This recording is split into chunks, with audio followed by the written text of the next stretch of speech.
Hi, I'm so glad you came in to meet with me and talk a little bit about your essay. I wanted to walk through the written feedback with you, and the way I started with this is just by going through the instructions for the assignment and what the instructions ask you to do. So we'll kind of talk through that step by step, and I'll tell you what I noticed in your essay, and then I want you to be open and communicating things back with me as well.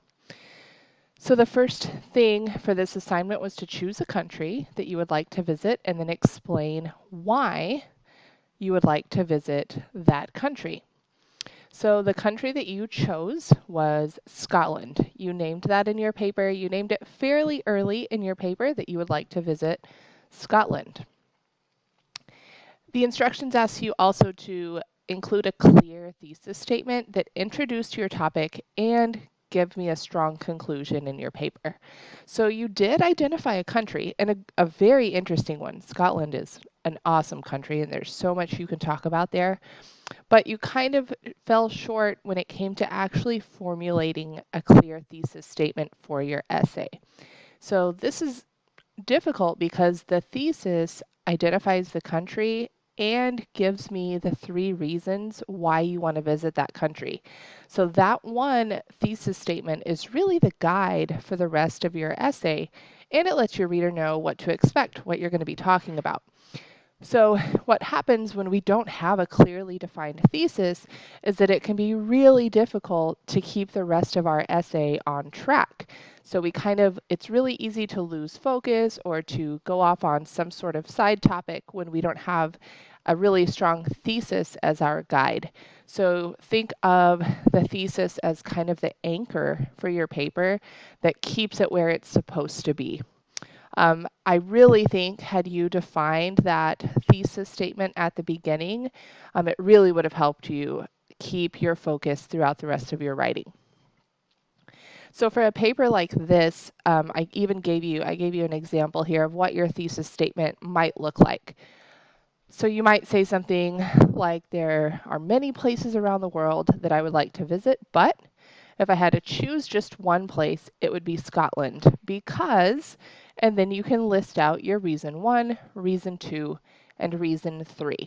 So a thesis statement like that is really going to anchor your paper because now I know that in your following 3 paragraphs, you're going to talk about whatever you listed for reason 1, what you listed for reason 2, and reason 3.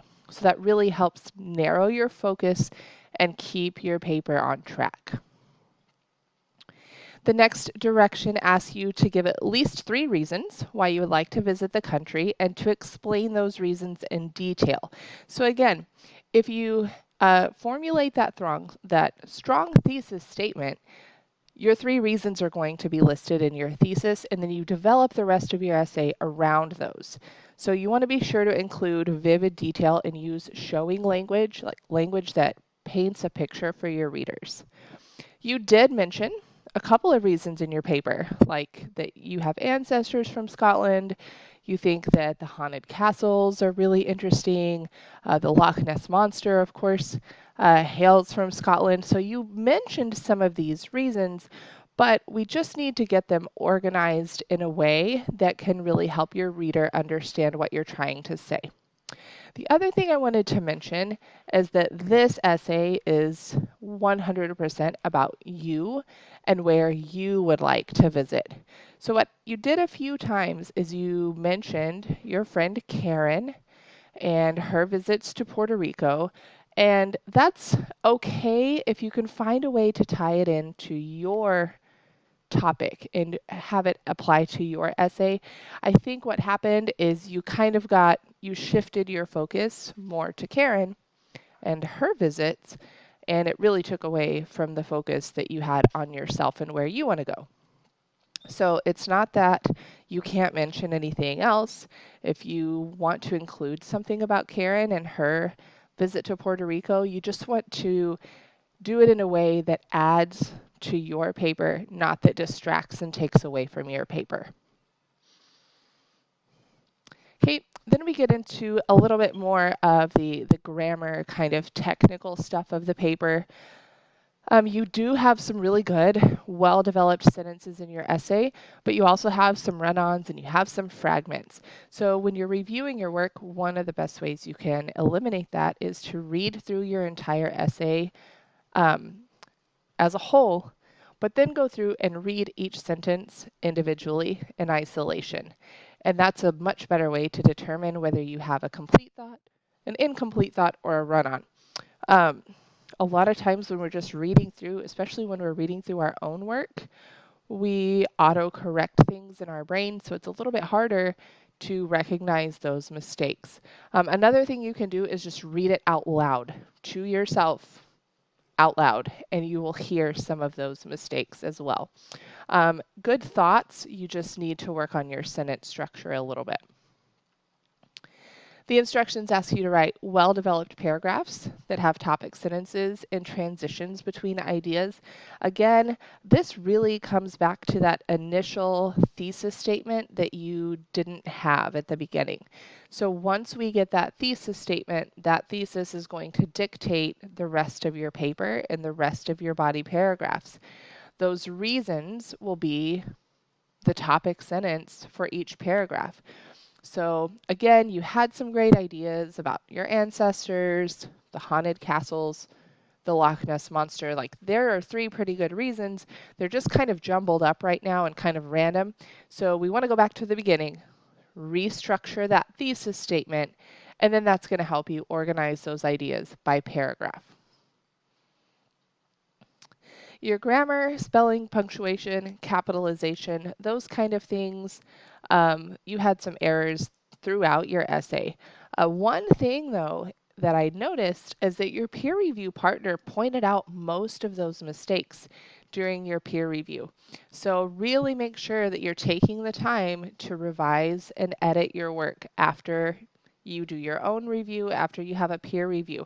Remember, writing is a process. It's not just a one-time do it and it's done. It takes several attempts, several drafts to get it where you want it.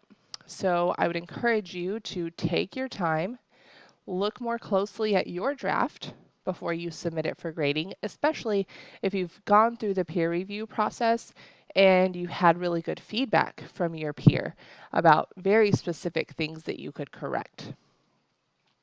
So that brings me to the last thing I wanted to talk about, and that was your peer review process. And we're going to talk about a couple of things, and then I'm just going to ask you a couple of questions that I want you to reflect on going forward. So like I said, most of the grammar and spelling errors were mentioned during your peer review. The person you did your peer review with identified those errors. Most cases, she gave you an example.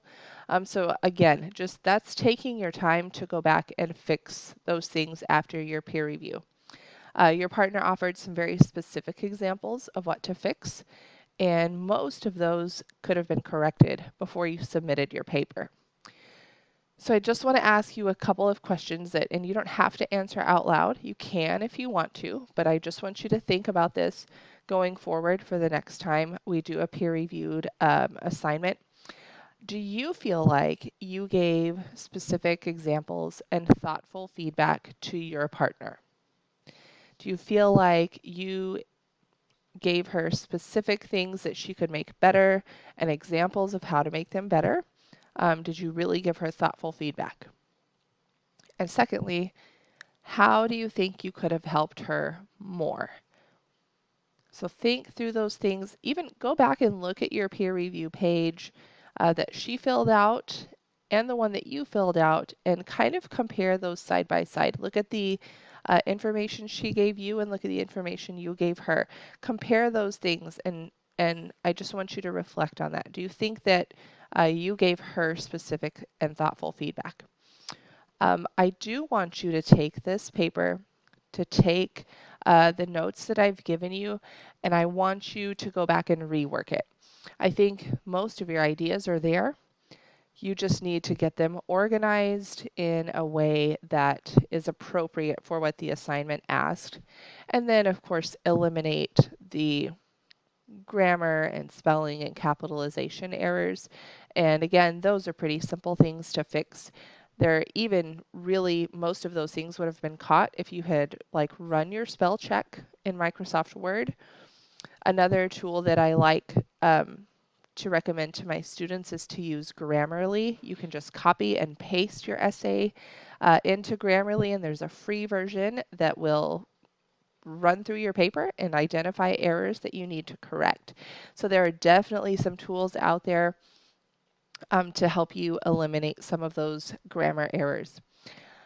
I did attach the actual rubric for the assignment at the end of our notes here, and I just highlighted where you would fall in that rubric if we left your paper as it is right now. So I don't want to do that. I don't want you to leave your paper as it is right now because I think there are some really just a couple of key things that if you do those things, you're going to improve your paper drastically. And then I want you to resubmit it and I will grade it again, go through the rubric again, and then we'll meet one more time after you resubmit and talk through it a second time and really look at the areas where you improved. If you need help in some of those things, like structuring your thesis, or maybe it would even be helpful for you to complete an outline before you start writing the second time, feel free always to reach out to me. We can meet again like this in kind of a one-on-one session to really work through organizing your paper and getting it structured just right so that when you resubmit it, you have a much better grade. So if you have any questions, I'd love to hear your questions. I'd love to hear your feedback. What do you think you did well in this paper? Are there things that you know you can do better on? Anything like that, I'd love to hear from you. And then I can't wait to read your resubmitted paper.